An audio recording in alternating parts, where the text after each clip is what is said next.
ว่าเธอตามหาเขาคนนั้นกันนออุ่นเขาว่าใจพังมุนเขาหลายใจไปจากน้องให้เธอต้องรับกรรมเดโนคงเพราะเธอนั้นช้ำจังบ่ผ่านเดินกายคงเสียใจหลายนอคำอายห่วงน้ำคนิ่งน้องเคยลอยมองทุกแรงเศร้าตอนเธอเป็นแฟนเขาว่าสิอยากหูข่าวเจ้าจังเลยอยู่ใส่น้อมือนี้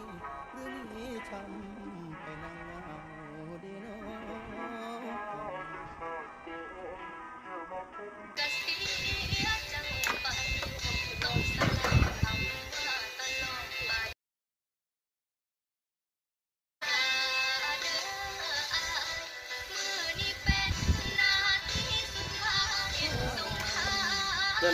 ไว้กับหลานชา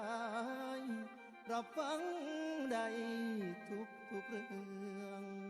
จำน้องในน้ำมาส่งทางได้มาสู่เคียงข้างเพียงชั่วคราวขอขึ้นโตไปหลายวันนั้นให้เจ้าขอทางไม่ทั้งเป็นชาเด้อนี่เป็นที่มัน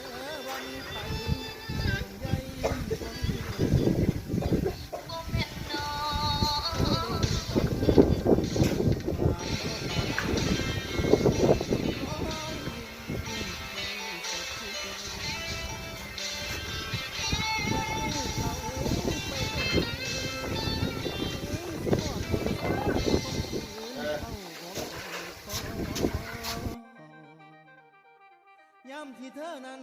ท้อสิหูบอพี่ชายเอารู้ตนสาวผู้ใจเดียวบัดหักกายเป็นความช้ำฝากใจนำไปอ้อยน้องฝากใจนำไปอ้อยน้อง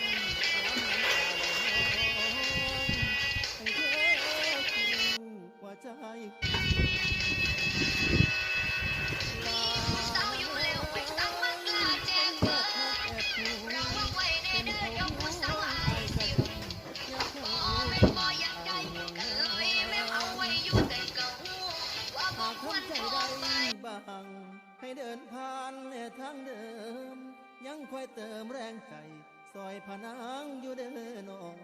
สายยันสาวไอ้สิเกียรเอาโอ้ยบ่